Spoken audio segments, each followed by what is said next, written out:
Көптеген жылдар бойына сапар шегіп, бүкіл әлемдегі университетте дәріс беріп, пікірталастар жүргізгеннен кейін мен мынадай қорытындыға келдім. Көптеген адамдардың мәсіхшілікті қабылдамауының себебі олардың айғақтарды, тарихи деректерді зерттеуінен емес, қайта олардың пәлсапалық нанымдарына бола. Өйткені оларда тарихтағы кез келген нәрсе табиғи түсініктемеге негізделуі тиіс. Ал ондай түсініктеме жоқ болған жағдайда, ондайлар қабылданбауы тиіс деген наным бар. Олардың осындай нанымдары ешқашан тарихты зерттеуге емес, қайта өздері ойдан шығарған пәлсапаға негізделген.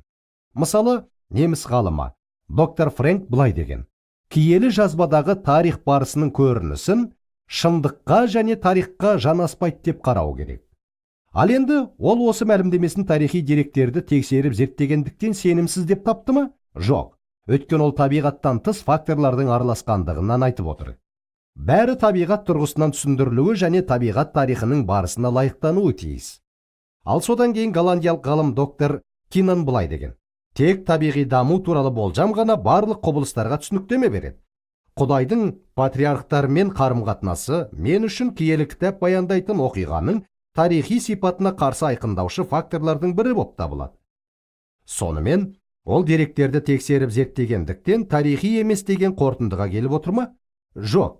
Оның ұстанатын пәлсапалық нанымына бола ешқандай табиғаттан тыс нәрсе болуы мүмкін емес.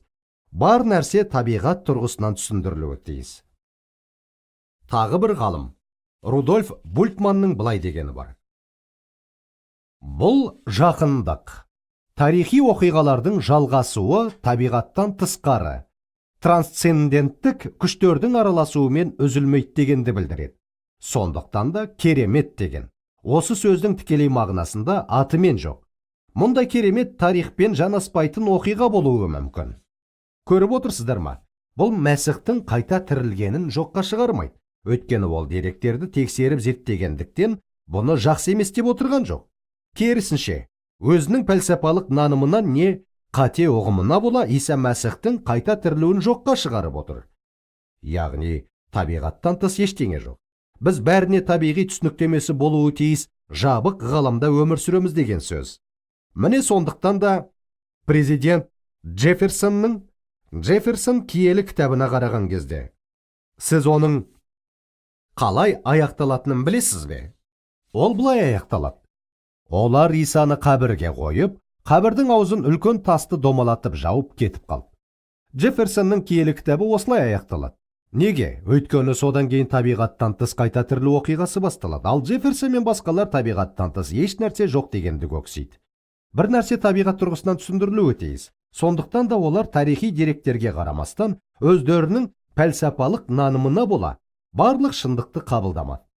Тіпті киелі кітапты, қабірдің аузын үлкен тасты домалатып жауып қойды деген сөздермен аяқтады.